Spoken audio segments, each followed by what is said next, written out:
Baik, selamat datang.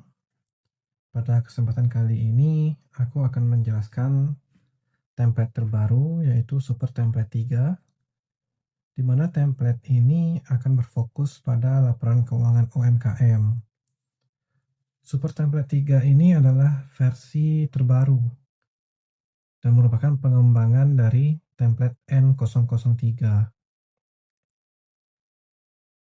Jadi di sini ada beberapa fitur tambahan dan pembaharuan dari versi sebelumnya. Untuk teman-teman yang ingin mendapatkan akses template-nya, silakan akses melalui link yang ada di bio profil akun ini. Baik, pertama aku akan menjelaskan template ini dengan menggunakan aplikasi Google Spreadsheet yang ada di tablet.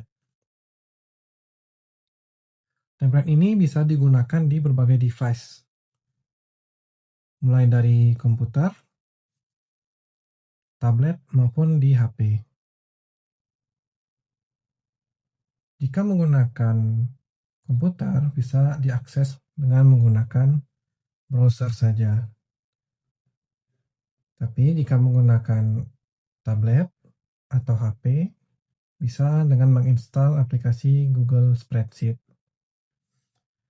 Oke, kita mulai penjelasan penggunaannya.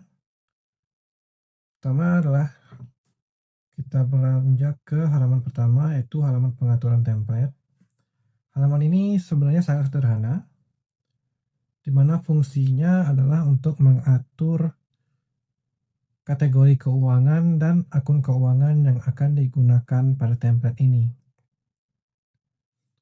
Pada sisi kanan, sebenarnya sudah kujelaskan tentang cara penggunaannya. Pada setiap halaman nantinya akan ada petunjuk penggunaan di sisi kanan halamannya. Contohnya pada halaman pengaturan template ini dijelaskan bahwa semua kategori dan akun keuangannya bisa diganti sesuai kebutuhan pengguna.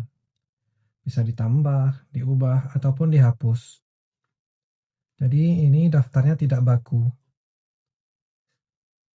Namun sebagai catatan, apabila template-nya sudah digunakan, maka opsi yang ada jangan dihapus. Cukup ditambahkan saja. Kenapa? Karena jika dihapus dan ternyata contohnya pada kategori kas masuk, ada kategori modal usaha. Setelah penggunaan beberapa lama, ternyata user menggunakan template ini dan menyatakan bahwa kategori modal usahanya tidak dibutuhkan lagi. Maka kategori modal usaha ini dibiarkan saja, jangan dihapus. Kenapa? Karena jika dihapus, nanti semua laporan dan dashboardnya akan error karena ada transaksi yang tidak terdefinisi. Itulah mengapa untuk pengaturan kategori dan akun keuangan dilakukan di awal penggunaan. Dan setelah itu jika ada perubahan cukup dilakukan penambahan saja. Jangan dihapus ataupun diganti. Penghapusan dan penggantian hanya dapat dilakukan di awal penggunaan template sebelum pencatatan transaksi dilakukan.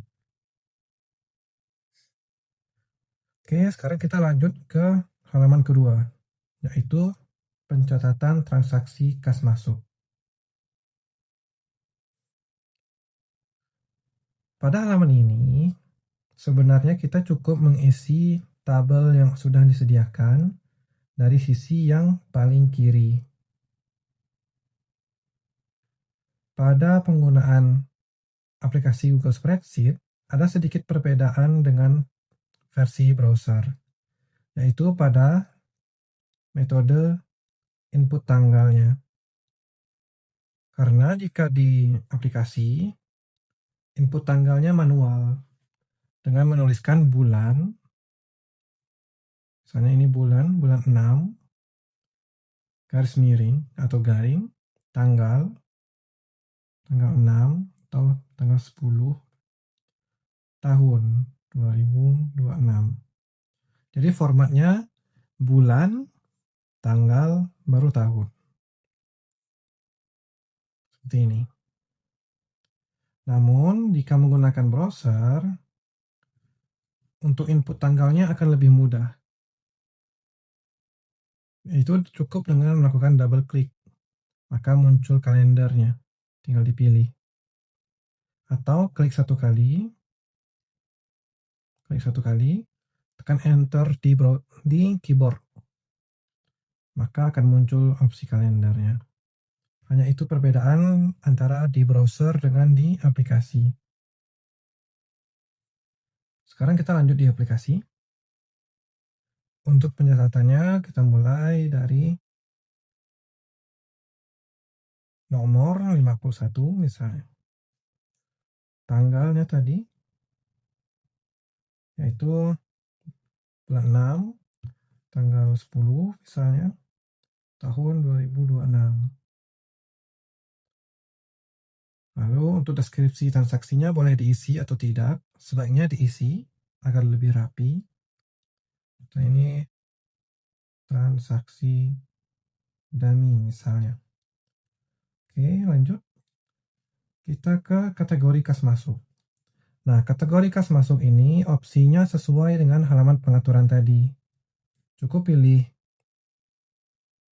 arah panahnya yang ke bawah ini akan muncul opsi sesuai dengan pengaturan di halaman pengaturan tadi.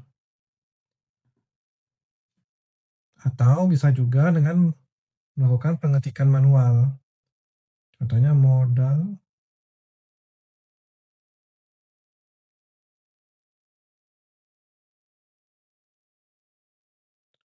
Contohnya dengan mengetikkan modal, maka akan muncul sugestinya. Suggestionnya yaitu modal usaha atau modal investor. Nanti tinggal dipilih aja. Oke, kita lanjut. Pihak pembayar ini adalah pihak yang menjadi sumber keuangan uang masuk kita. Apabila transaksinya lunas, kolom ini dapat dikosongkan. Namun, jika transaksinya berstatus piutang atau belum lunas,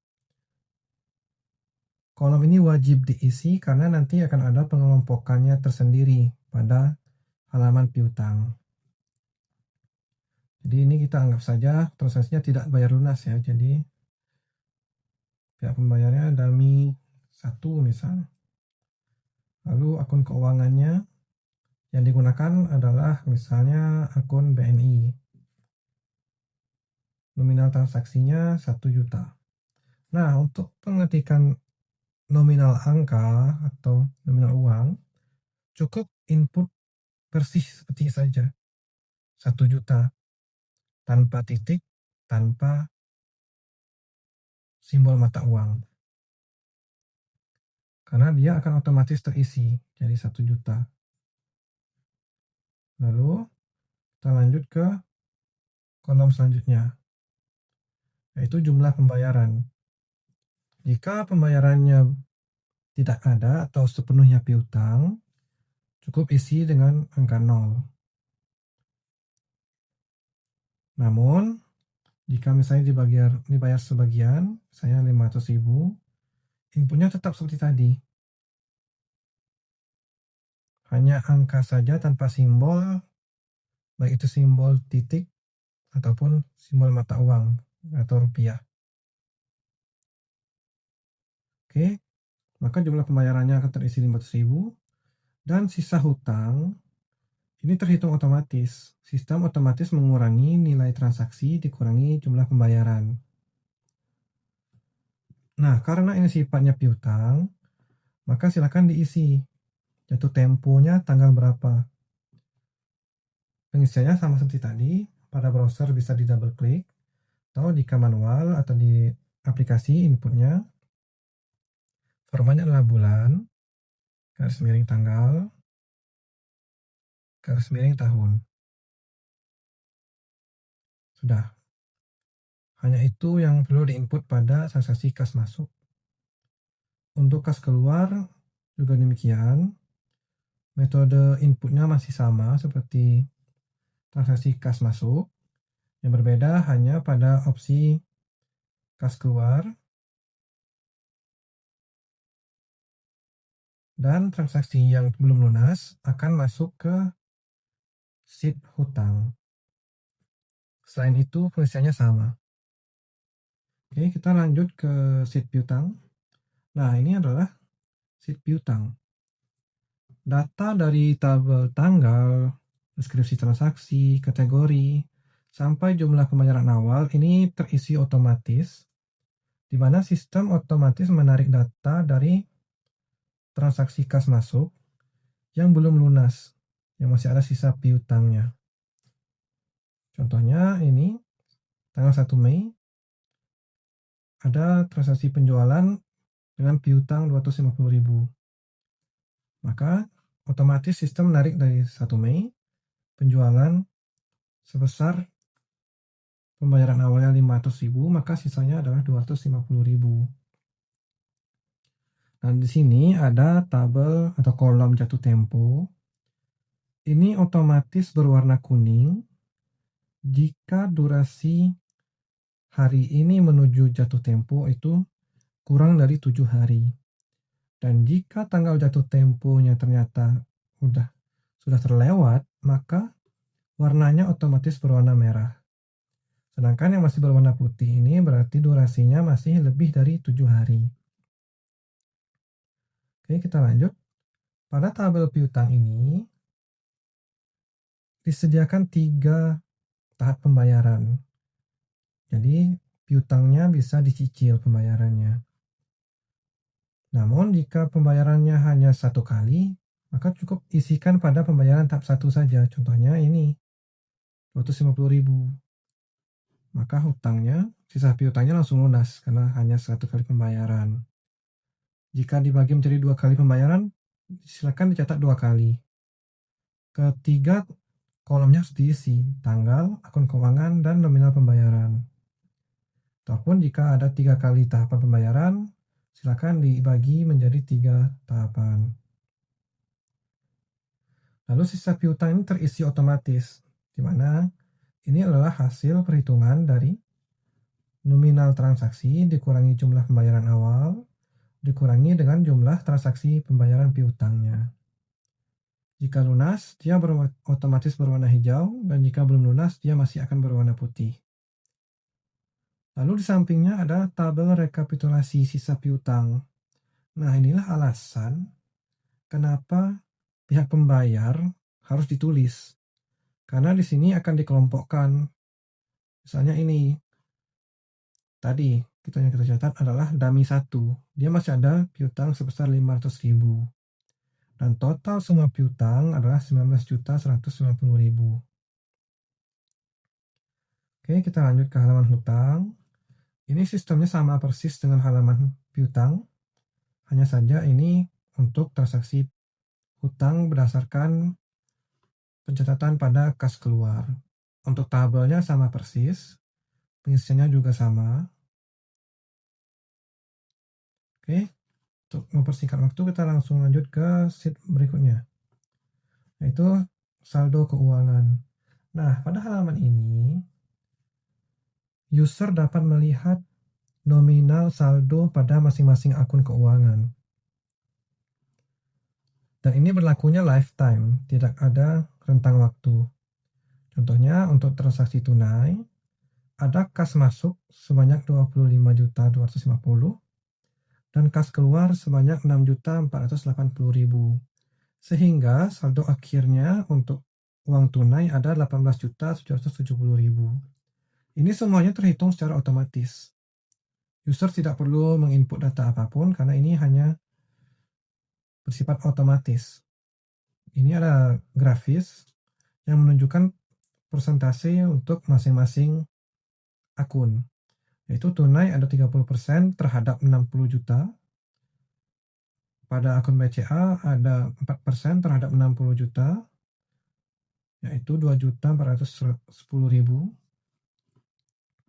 Sehingga di sini user dapat melihat secara detail nominal keuangan yang ada pada masing-masing akun keuangan.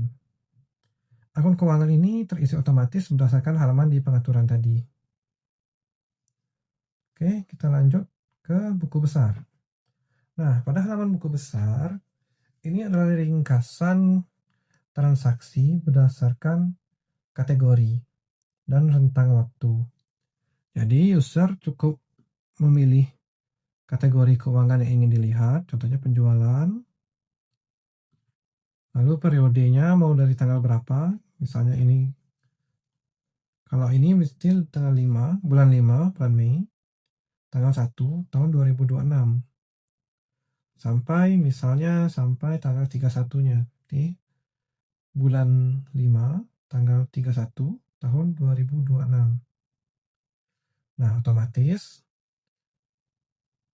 buku besar yang ditampilkan adalah transaksi dari tanggal 1 Mei sampai tanggal 31 Mei untuk kategori kas masuk penjualan. Begitu juga untuk buku besar kas keluar. Prinsipnya sama, cukup dipilih saja untuk kategori kas keluarnya. Ini ada keliru. Kategori kas keluar. Pilih awal periodenya dan akhir periode. Awal dan akhir periode ini tidak harus 1 bulan. Ini sangat-sangat fleksibel. Bisa diganti sesuai dengan kebutuhan. Contohnya, sini aku ganti menjadi periode 1 minggu misalnya. Di bulan 5, tanggal 8 tahun 2026.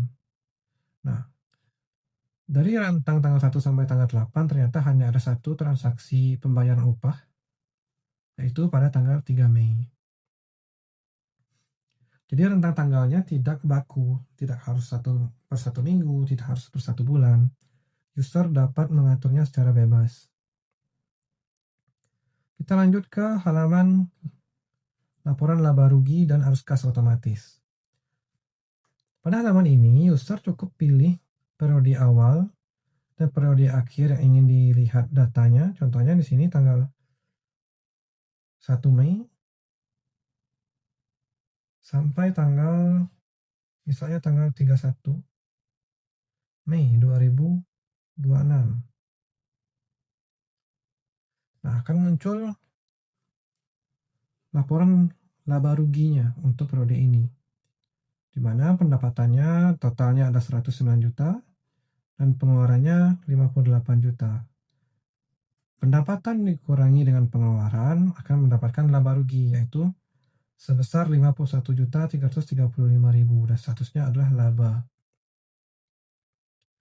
Lalu apa perbedaan antara laporan laba rugi dengan laporan arus kas? Laporan laba rugi menghitung semua transaksi, tidak peduli apakah pembayarannya sudah lunas atau belum.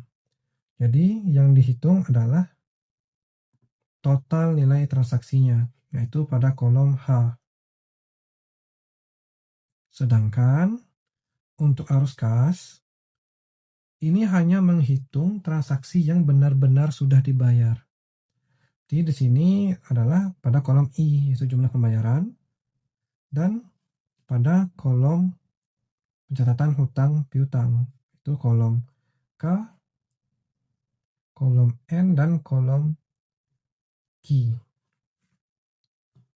Itulah kenapa pada periode yang sama, kita samakan tanggal 31 Mei, nilainya akan berbeda. Di sini 51 juta, sedangkan secara realisasinya ternyata hanya 43 juta. Selisihnya kemana? Selisihnya berarti masih terhitung pada bagian hutang dan piutang.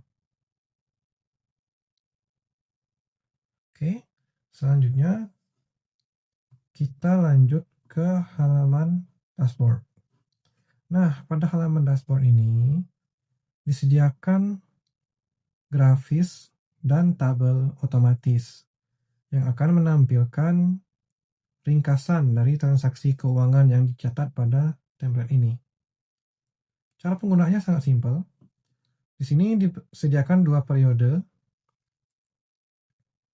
Misalnya periode pertama kita pilih bulan 5 tanggal 7 tahun 2026 sampai tanggal 14 Mei 2026.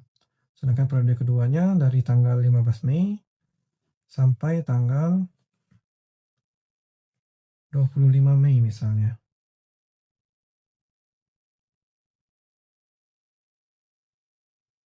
Nah, ini maka semua datanya akan update otomatis. Sistemnya akan otomatis melakukan komparasi antara laba rugi periode 1 atau periode 7 sampai 14 Mei terhadap periode kedua yaitu 15 Mei sampai 25 Mei. Ternyata terjadi penurunan nilai laba ruginya sebesar 39%. Lalu yang sepanjang waktu ini maksudnya adalah berlaku untuk semua tanggal dari awal penggunaan template sampai hari ini. Jadi khusus untuk bagian sepanjang waktu, dia akan mengabaikan pengaturan periode 1 dan periode 2. Jadi sepanjang waktu ini adalah akumulasi secara keseluruhan.